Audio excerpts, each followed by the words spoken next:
forgot to say something. Lightweight, step at the side when we come in. Feel it in your chest, the syllables get pumping. People on the street get panic and start running. Words on loose leaf sheet, complete coming. I jump on my mind, I summon the rhyme, I'm dumping. Healing the blind, I promise to let the sun in. Sick of the dark ways, we march to the drumming. Jump when they tell us that they want to see jumping. Dad, I want to see some fist pumping. Lift something, take back what's yours. Say something that you know they might attack you for.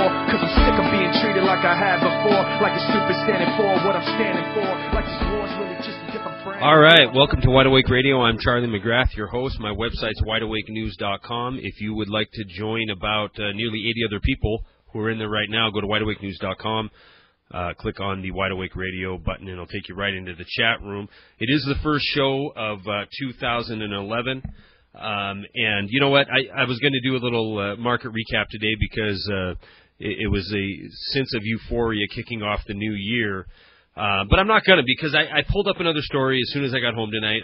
First of all, I'll announce we're going to bring Warren on here in just a few minutes. But you know, this story is going to bleed into what Warren and I, I'm sure, are going to be talking about tonight.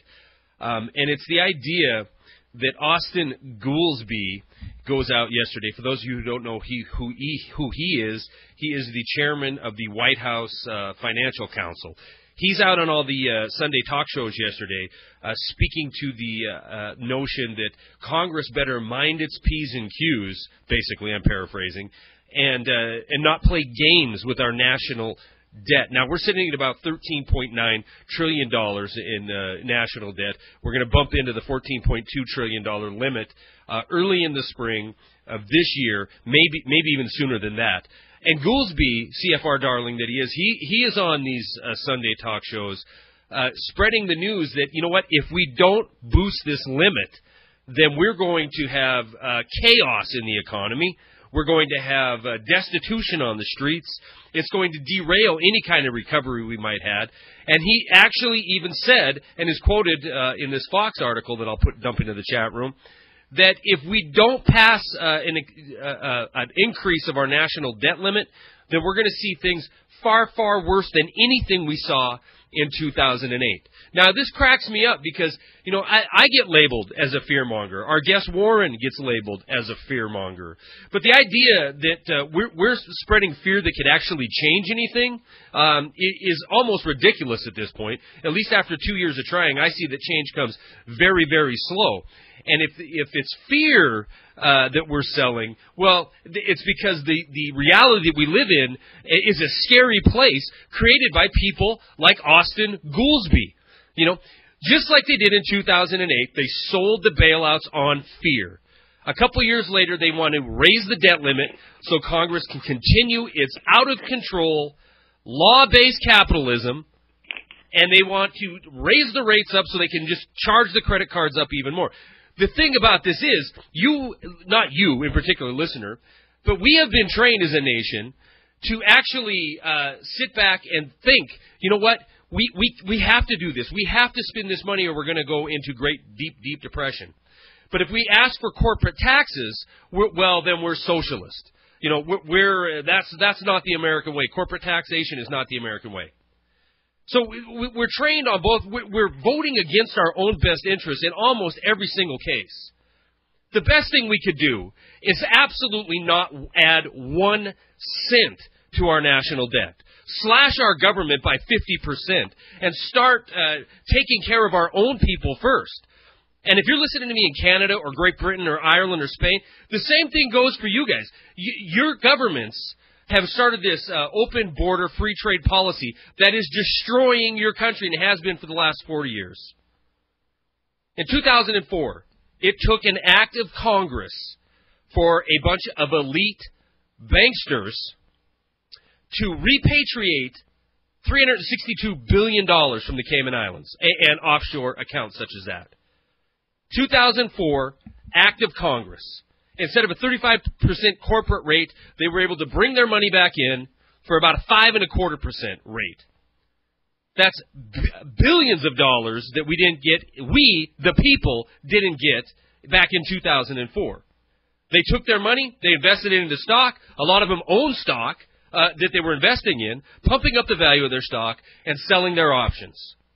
We're seeing the exact same thing happen in the end of 2010 and going into 2011. On the 15th of December of this year, a bunch of highfalutin, fat-fingered executives took a meeting at the White House, and now they're trying to get an executive order to have this done.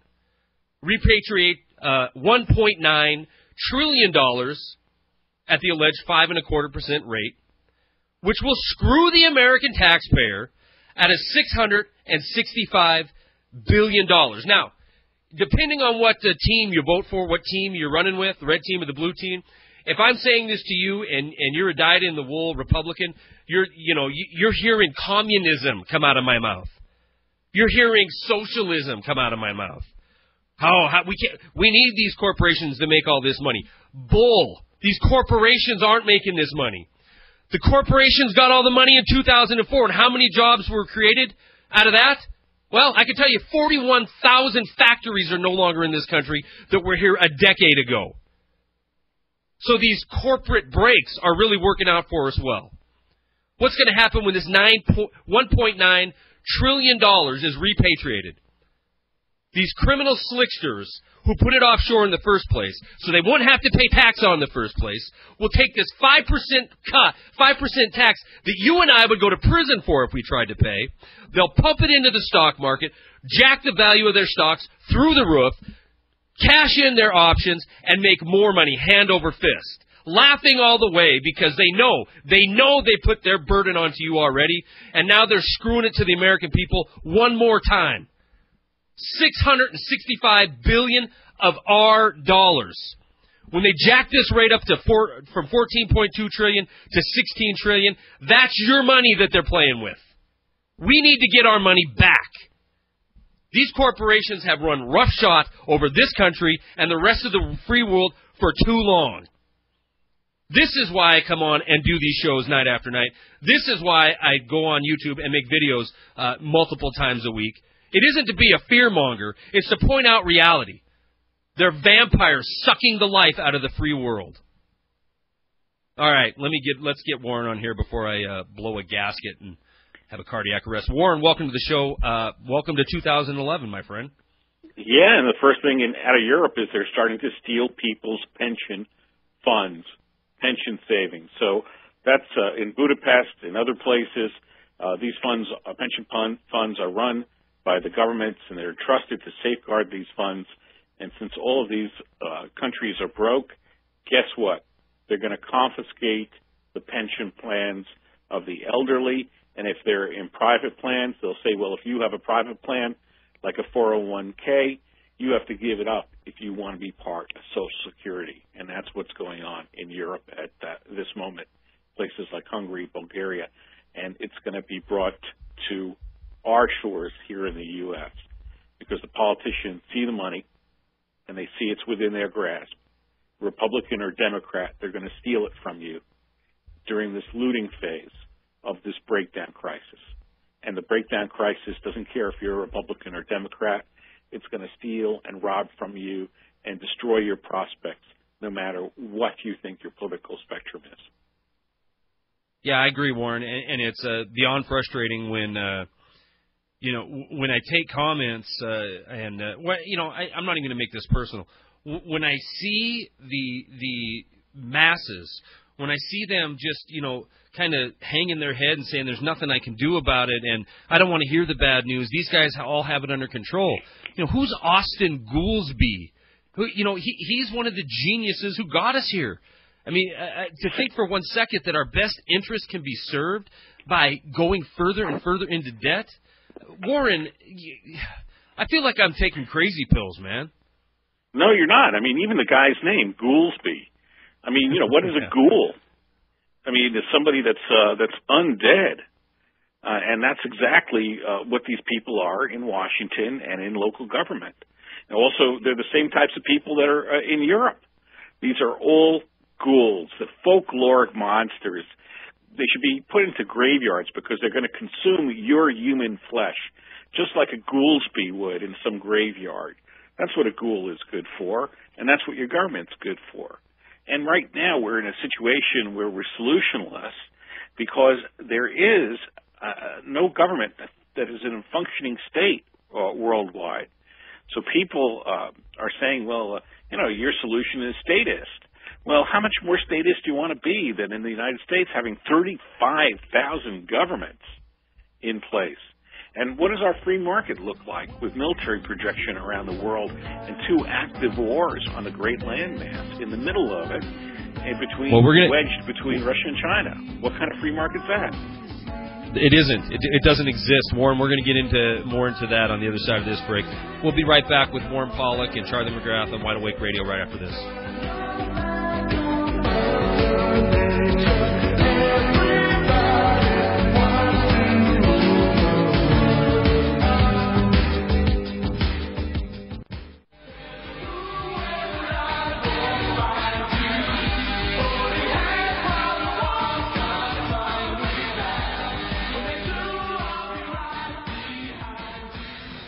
All right, welcome back to Wide Awake Radio. I'm Charlie McGrath, your host. The website's wideawakenews.com. I apologize to anybody who's in the room now who got booted out. We had, it looks like an internet dump. We had about 100 people in there, and then 3 seconds later we had 60 people in there. So I think we had some technical issues there, but it's climbing back up. So if you would like to call in, the number's 877-342-6673, or you can go to wideawakenews.com and click on the Wide Awake Radio link, and it'll put you in the chat room. You can post questions there. So, Warren, I had to cut you off for that break. Oh, let me make another apology, because starting tonight was going to be one break at the bottom of the hour, and that was my fault. I should have started that tonight, and I will start it tomorrow. So starting tomorrow night, we'll just have one break for the show. Warren, before the break, we were talking about, the pulling the wool over the eyes of the masses, really, because, we're sitting here debating, well, Goolsbee, he said if we don't do this, we're in perilous danger. Things way worse than we saw in 2008 will come our way if we don't jack up the national debt credit card. And as I pointed out, just in offshore accounts, there's $600 billion that should be the taxpayers' money.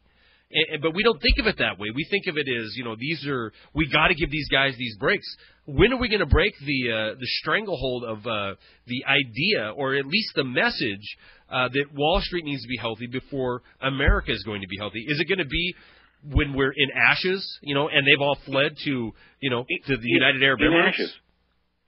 It's got to be in ashes. I mean, you don't realize that all these guys are connected. This Goolsbee creature from the graveyard, was busy being a part of the Chicago School of Economics. I mean, that's where he hails from. His father, Frankenstein, is Milton Friedman, and all these other crooks that destroyed the economy of Chile and the economy of Iceland, and indebted the economy of Eastern European countries like Estonia.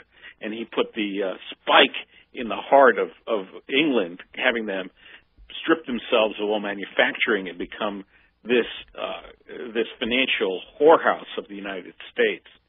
And we're looking to the same people over and over again. And they all are these, if you want to know what a monetist is, I mean, these are all monetists, and they think that the government could step in and jigger the money around and try to affect the theory of it and how much it is and what quantity it is, and they can magically wave a wand and have the economy adjust to a functioning capitalistic system. And what these people seem to forget time and time again is we're living in a world that went from, 2 billion people to 7 billion people. So your value as a human being, ladies and gentlemen, is 1 in 7 billion. And in free trade, global free trade, if your job can be outsourced to one of the other 1 in 7 billions, that's your worth. If your job is local, then your job is worth something. You want to see the free market take its toll? Turn it back the clock to Adam Smith's 1800s and put your children into houses of prostitution and let them operate heavy machinery, because they're the only ones that are going to be able to generate a wage of any kind your idea of your own worth in the United States is nil.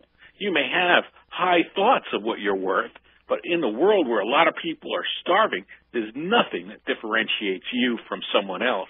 At least the other people are a little smarter than you are, having realized what the skinny is on the truth. Yeah, Warren, I agree with you, but I want to get to how we got there, because we were sold out to get to this point where our labor we're put into the mix. You know what I'm saying? This country never used to be that way. We never used to fund our government through personal income taxes. We never used to have money issued at debt by a Federal Reserve. We used to finance our government, but go ahead. Yeah, we never had a monopoly, because if you think about it, after World War II, the U.S. had a monopoly on manufacturing. It had the monopoly of capital. It took the international monopoly on education over and had high education standards. My father was an engineer. He spoke German because a lot of the textbooks that he read, guess what? They weren't in English. They're in German. And today, the language franca, the currency of reserve, the aircraft carrier of last resort, that's all American. And that monopoly was post-World War II. It was a transfer from the British Empire to the U.S. Empire, and that's what allows us to have a high standard of living. The fact that these aircraft carriers are sorted out across the world, and they keep the oil flowing, the spice of life in America flowing, and that's why you have a high standard of living. And we've let it erode. We outsourced our manufacturing. We got fat, lazy, and dumb. We decided to go to fast food restaurants. We decided to think that we have a democratic system where we can elect leaders, even though the Democrats and the Republicans are the same. We have a population that's college educated that couldn't figure out the difference between a calculus equation and a chopstick. And that is where we are. Meanwhile, the elite of China are going to university. The elite of India are going to university. And if I had a choice between hiring one of them or one of us, hey, I'd hire one of them. All right, well, are you up for some calls? We're not going to take this break. I'm going to try to convince Brett not to take the other break, too, but we'll see. Are you up for taking a call? Sure. Okay, I think this is, if it's the same Da Vinci 15 from YouTube. I'm sorry, I've never spoke to you before, so I don't know your first name, but welcome to the show. Hi, yes. Happy New Year, guys. It's you. I can tell just by your voice. It's you. So it is me. Yeah, I love your videos. I love your work. I love your views on precious metals, and I appreciate you calling in. Well, thank you. This is my first time visiting your show. I'm sorry I haven't visited before. It's hard with all the different things that you're reading on the internet, and you're viewing different things and learning as we go along. It's just hard to keep up with everybody's shows and everybody's views. Anyways, I just finished watching this video that was excellent. It was called The American Dream. I'm sure you haven't seen it because it just came out on January 2nd. And it's funny, it's enjoyable, and it explains everything about the Rothschild family, about how our monetary system works, and it's just beautiful work. Eventually, it's going to go viral, and I just wanted to share that with everybody, with all your viewers. That's all. What was the name of it? American Dream. Where can we see it at, Da Vinci? Is it on? If you just Google and just search YouTube for American Dream, you'll find it. Okay. It's a great cartoon. Excellent. I could post it in the chat room, but yeah, go ahead and dump it in the chat room, and I'll put it up on the website too. I'll take a look at it and put it up on the website as well. Excellent video. So I mean, it goes to everything that you guys are talking about, even today, even right now on this particular radio show. I mean, you guys are correct. We're heading down a road that Weimar Germany has followed, that Russia has followed, and same with France. I mean, France got Napoleon after the collapse of their monetary system, and it's a sad thing. I mean, we've seen this time and time again in history. Yet somehow we're going to repeat this thing. Well, and somehow we're going to, in the shorter aspect, speaking to Goolsbee over the weekend, somehow we're going to fix all of our nation's problems by raising our debt limit just a little bit more and creating, that's exactly creating right. more wealth for. Go ahead, Warren. That's exactly right. How we got the French Revolution and the failed French Revolution and Napoleon. The setup is clear. That this is where we're going. And I'd like to know where Da Vinci thinks Canada is going to go if the United States goes south. Well, the thing is, Ray, you have to understand our whole monetary system is linked to the U.S. dollar. Everybody's monetary system is linked to the U.S. dollar in some way or fashion. But mostly what we do is, like, the dollar is a debt instrument. So we take the dollar and we accept it as to convert to our debt instrument, which is the Canadian dollar. And so we save those U.S. dollars at our central bank so for one day that we can go and buy something somewhere else. So those dollars are reserves, sort of like, you take the gold out of the ground and you save it in a vault. Well, we've taken the gold out of the ground, given it to Americans or whoever, taken the dollars and put it in the vault. But the dollars, right, are our future wealth, our future savings, which has been stolen. Right? I mean, yeah, sure, you could buy something today, but the same truth applies to when people thought their houses were worth, $1 million, or in 2006, and they could sell it for whatever. Yeah, sure, at that point in time, you could sell it for millions of dollars, but but there will be a time when you can't, and that time is fast approaching. I agree. We had David Chu on Friday, and he's in Vancouver, and he brought me up to speed on what's happening in the Canadian housing market, how they're just about to experience the same thing we had starting in 2007 and 8.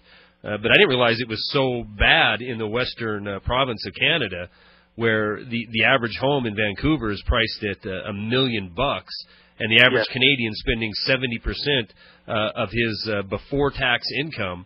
70% of his after-tax income just to make a mortgage payment.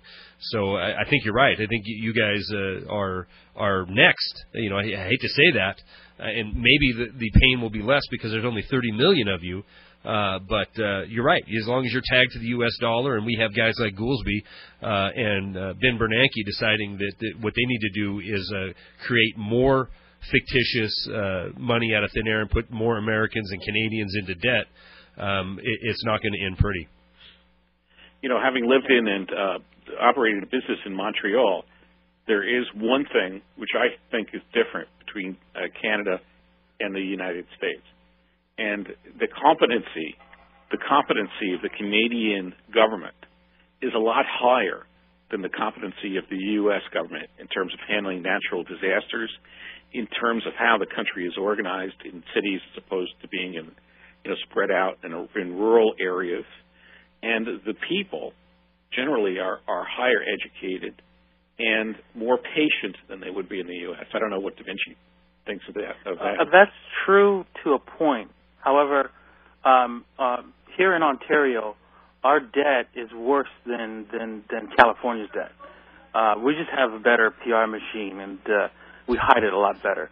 Our central bank did exactly the same thing and bailed out our banks. We just hid it extremely well. I mean, like, the articles that stated that we did so are gone and wiped clean out of the frigging internet. So, I mean, they hid it really, really well. So whenever I try to show this to people, right, by bringing back the links, I can't find them anymore from the newspapers. I have to find links that other people copied from the newspaper. Wow, scrubs. And, posted on their website. Well, interesting. If that isn't 1984, you're going back and you're rewriting history. I don't know what is. Go ahead, Warren. Well, yeah, I mean, I don't know. In New York, it's 26 cents a kilowatt hour, and in Canada, it was about 8 cents a kilowatt hour, or even 6 cents a kilowatt hour. And that's correct. The people, I don't think are going to be going cold in Canada as quick as they'll become cold in the United States. I think the Canadian government will step in should there be any kind of disruption and keep life support accessible and affordable for people in a disaster situation. And in the U.S., I think that things may get so bad that you might see, rolling blackouts. You might see fuel lines around the corner. You might see a breakdown in freight nationally, a breakdown in rail transportation. You might even see stuff in stores fully packed, but you might not be able to afford anything that's in the grocery stores. And in the Canadian mindset, they will look after the people if things go south. In the U.S. mindset, that's just deplorable, and we'll wind up seeing a lot of people die. And with the Canadian health system, everyone there has a baseline health system. Here in the U.S., if you have a health system, hey, it's great for you. But if you don't, if you're one of the 50 million people that don't, you're out of luck. And the Obamacare system will just destroy whatever future prospects anyone has for health care in this country going forward. Well, I would agree with that too, because the healthcare reform wasn't designed to take care of any U.S. citizens. It was designed to take care of the industries that make up the healthcare industry. It was written by them, for them. So, yeah, the idea that we're going to end up with some kind of safety net is ridiculous. Da Vinci, I'm going to grab another call unless you wanted to make another point. Why don't you drop the name of that video one more time? I know someone else dropped it into the chat room as well. It was The American Dream. Is that it? Yeah, that's correct. American Dream. It's an awesome video. It's very funny, very enjoyable. I think it comes at it from the point of view that, from the skeptic, from the person who's uneducated, and it's beautiful. So I will check it out for sure, and feel free to call in whenever you like. All right, well, thank you. You bet. Warren, do you want to take another one, or did you want to make a point first? No, I think Da Vinci is spot on. I think he's spot on. And, we're going to wind up into this sort of situation where everyone's ideology and logic about how things work. If we do this, then we'll get that. If we have free markets, then we'll get this result. If we have a socialist system, then we'll get this result. That's all going to be thrown out the window. And a lot of these economic theories from Goolsbee in the Chicago School and Keynesian economics and Mises economics, Austrian economics, and Obamics, it's all going to be out the window. None of it's going to mean anything if you can't get yourself food or can't afford food, health care, and life support. I agree with that 100%. One thing I was thinking when Da Vinci was talking is how it would be not as harsh on Canadians. Warren, you live there. Am I not mistaken? They still have a trade surplus. They don't run billions of dollars of deficit every single month in trade like we do. I mean, they still have a lot of natural resources, and they utilize them. They're the number one exporter to the United States. I mean, they are our number one source to buy material from. A lot of people think it's China, and as David Chu pointed out on Friday, it's not. It's Canada. We buy oil, we buy building materials, and we buy all kinds of natural resources out of Canada. So they have at least a foundation in utilizing the wealth of their land, to where we have a foundation utilizing the creative genius of these juggernauts of finance, creating things like these investment vehicles that are worthless, absolutely worthless, other than enslaving the world in debt. Right, you credit default swaps. I mean, there's a lot of people in Canada that would like to do the same thing, but every time things get out of hand, the Canadian government steps in, and especially with royalty trusts, they were gutting a lot of the future prospects of their industry, and the government stepped in, started to regulate them. In terms of home mortgage, it's not deductible. In terms of their reckless spending that occurred, when the Quebec was seceding from that union, they had to go and have a 15% value-added tax. Well, it varies. It's PST and GST, the provincial and governmental and just federal government tax. But every time you buy something, it costs you an extra 15%. And, right. They have a safety net for people as a result. They have health care as a result. They're paying down their debt as a result. And in the U.S., what do we have to sell at this point besides people? In Canada, it's a huge country with 30 million people, 35 million people. In the United States, we have 300 million people, and all we have is people. at this point, and only 1% of them are going to be entitled to the American dream and the American lifestyle going forward. I agree. Let's take another caller. Richard's been holding for quite a while. Richard from California, right? Yes, Charlie. Well, thank you for calling in. I appreciate it. Happy New Year to you, buddy. You too. Did you have a comment or question for me or Warren? Well, I'm listening to everything and been paying attention, and avid historian person myself. This has been a lifelong absorption of knowledge for me. And if you take this whole thing that we're seeing and living through right now isn't anything new under the sun. Throughout the centuries of us human beings, how we like to be cattled around because we don't want to take responsibility for our own selves is the bottom line, why we act like cattle under the farmers.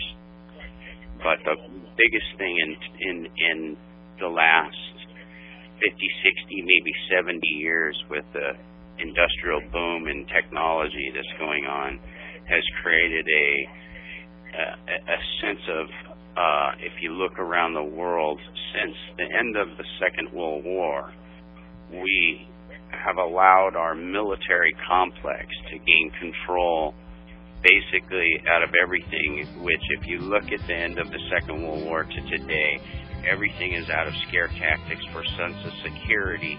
Richard, hold on a minute. You're absolutely right. I agree with you. Hold on. We're gonna take this quick break, and we'll be right back with Warren Pollock and Charlie McGrath and caller Richard from California with more Wide Awake Radio. We'll be right back.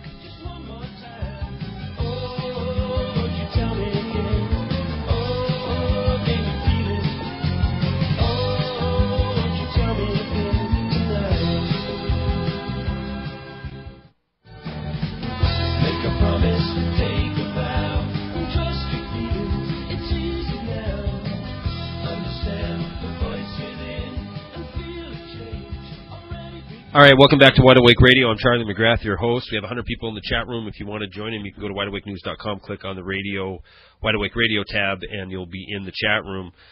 Richard from California, I didn't mean to cut you off there, but we were going into break. I agree. I think your point you were making is everything that is done now is done by fear. And I'm going to go one step further and say that all legislation that is passed, all agenda that is proposed is done either by fear or by trying to gin up one side against the other, pitting one team against the other team, and it has led to exactly where we're at right now. Well, here's the thing, you guys. If you take this in perspective, back when Eisenhower, we've been having the warnings all over the walls by specific people. And when Eisenhower, his farewell speech, if you take oh yeah, I've seen it many times where he talks about the military industrial complex, and it was a very telling speech. I mean, this Charlie is at that time he already stated in 1961. Now think about this. In 1961, he said that the military, at the cost for just America at that time, was already running over our fiscal budget just to run the country in that day back then. Okay? Right. So where are we at right now? Actually, all of our money is actually being funneled into the military complex, because if you stop and look at this, all these guys in this corporate world are all connected to the banking corporate world, and the only way that they are going to make money is keeping us at fear, hating each other, and fighting each other, killing each other at the expense of our lives. And these guys, look, if they don't have a war, then those government contractors don't make money. It's plain and simple. It's all over the walls. And right. See, it's blatantly obvious that they keep coming up with false flags for stuff constantly. It's known history. But it seems that the masses are so dumbed down. The other day I saw a news article for some history for a fourth grade. It was in Virginia or something like that.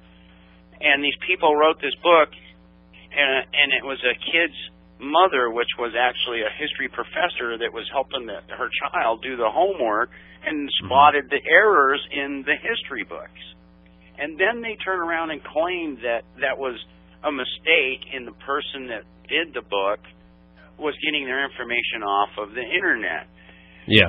And then no, the I agree. school district hold on, Richard. I want to let curriculum, and then the teacher. Richard, hold on. I want to let Richard, hold on a second. I want to let Warren respond to the first part about the fear tactic being used. Go ahead. The defense spending is in excess of what is spent on health care and Social Security. And absolutely, the defense spending becomes impossible if you do not have a functioning economy. And I think that the people in Washington... No industry, no nothing.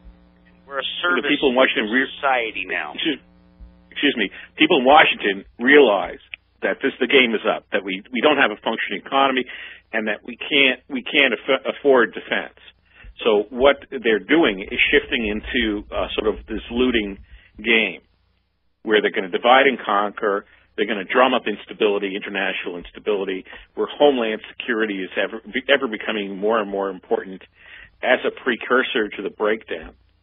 And they're going to just allow things to break, having walked off with much of the wealth. And then you have to figure out where the military void leaves the rest of the world, because a lot of the military projection has been allowing this global free trade to occur. So of this $920 billion a year that we spend on a military budget, that is our subsidization of free trade, not only for the United States, but also for Western Europe and for Japan, specifically Japan. And Western Europe is in a perilous situation because they rely on Russia for trade, for natural gas, and for other materials. And China realizes they don't want to be reliant on Russia. They're going to build out nuclear energy as quick as possible. If you notice in the U.S., we just sort of go through the motions of doing everything and nothing at all. And I agree with you, Warren. And what I wanted to talk to you in we have about 6 minutes left. A solution, and I just want to look at the debt issue right now. I want to pick your brain a little bit because I know you're a historian among other things. If we talked about reducing our debt, yet we have billions and billions of dollars of corporate money sitting offshore that they want to repatriate, and they will if we give them a special deal, and then they pump up their stocks and make even more money, even though the stock should be zero, but they borrowed money from the Fed at zero interest rate and kept it alive for the last 2 years. Wouldn't a more common sense approach be something like a 25-40% tariff on incoming goods, or is it just too late for that? If we do that, does the country have the capacity to do for itself, or are we too reliant on the Pacific Rim? We're very reliant on the Pacific Rim. I mean, I heard someone today, I forget who, say that I think it was you actually. You mentioned that there's sort of a soft tariff on containers now, right, Charlie? You mentioned that to me. There is $400 a container. Yeah.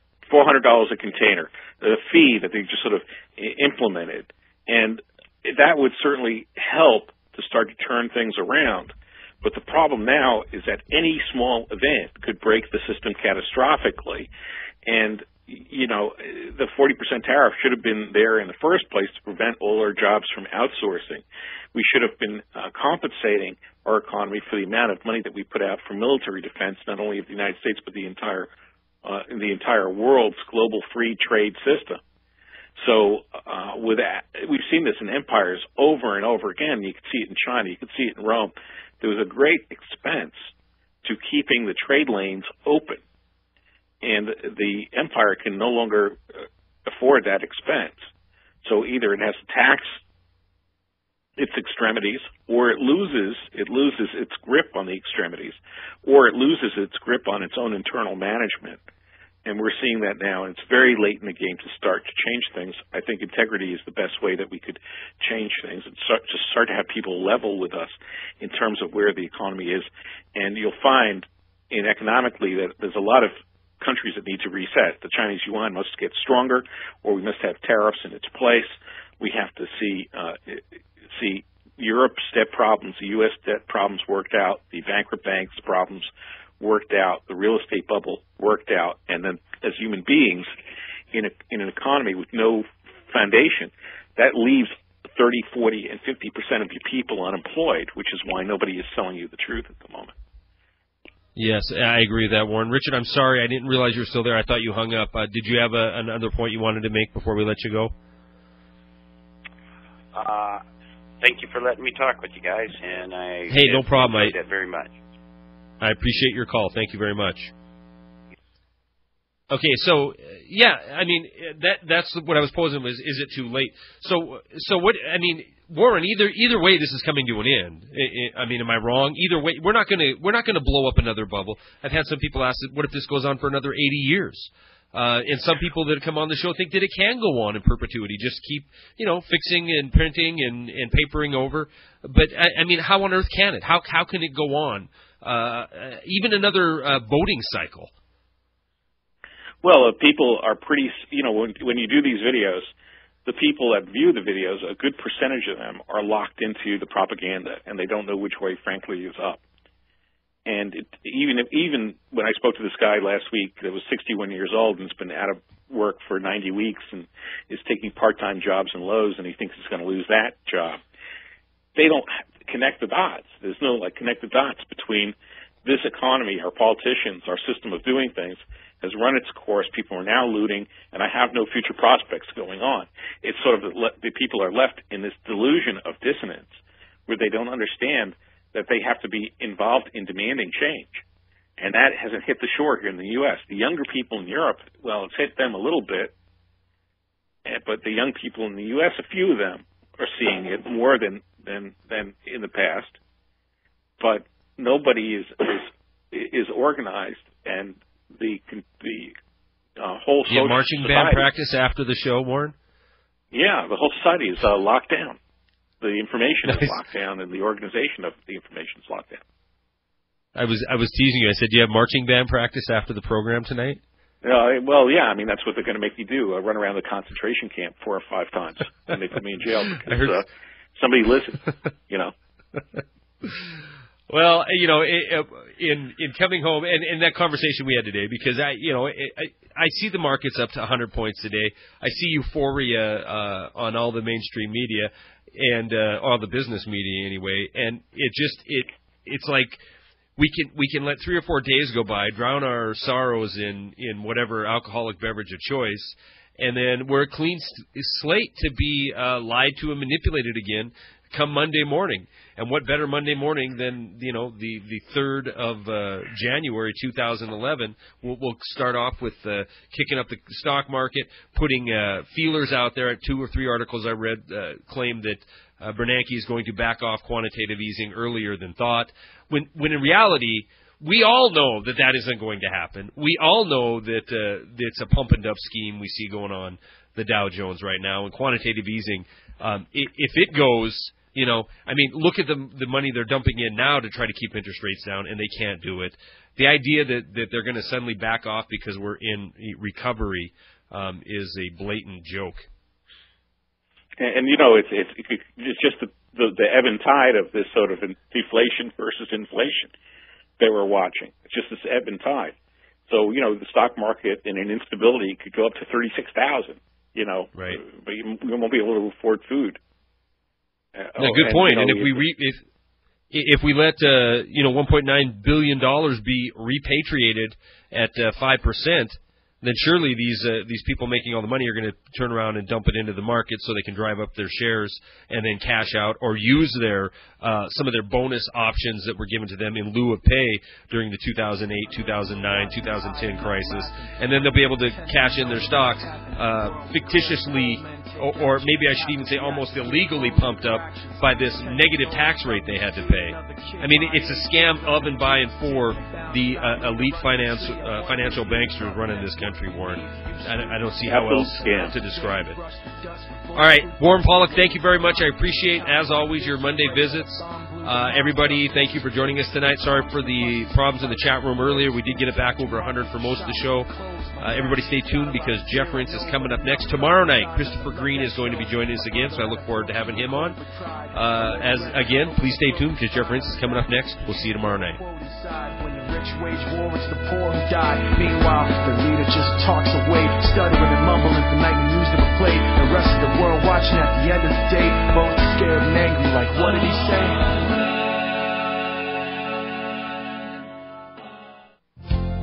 Are you suffering from issues related to angina pain, high blood pressure, congestive heart failure, unbalanced cholesterol, irregular heartbeats, clogged arteries? If so, you are not alone. Millions of people are suffering from one or more of these problems. If you'd like to live your life free of sickness, pain, and fear, live your life with increased vitality, energy, and youthfulness, and experience your body healing itself, then this might be the most important message you'll ever hear. An effective 100% organic nutritional supplement is now available. Heart and Body Extract is an exclusive formula of wild-crafted and organic herbs. It is extremely effective and starts to work within days. Get your Heart and Body Extract today by visiting heartandbody.com or by calling 866-295-5305, 866-295-5305, or heartandbody.com. Oxygen. It's nature's oldest therapy and plays an essential role in destroying viruses, bacteria, mold, yeast, and fungus, and keeping the human body healthy and strong. Now, you can give your body and your immune system a mega boost of disease-fighting oxygen with all-natural Oxy-C. With so many people now leading a sedentary indoor lifestyle, most are in a chronic state of oxygen deprivation, which sets up a perfect environment for disease, general fatigue, and a host of other symptoms. Oxy-C is yours in simple, convenient capsules. Nothing to mix, nothing to hassle with. Take it with juice or water anytime. Feel a cold or flu approaching? Have no energy or spark anymore? Try all-natural Oxy-C and prepare to be amazed. Oxy-C is only available from New Earth Health Solutions at rinse.com. Look for the New Earth banner at rinse.com. You're listening to the Rinse Radio Network, nationwide and worldwide on the net and at rinse.com.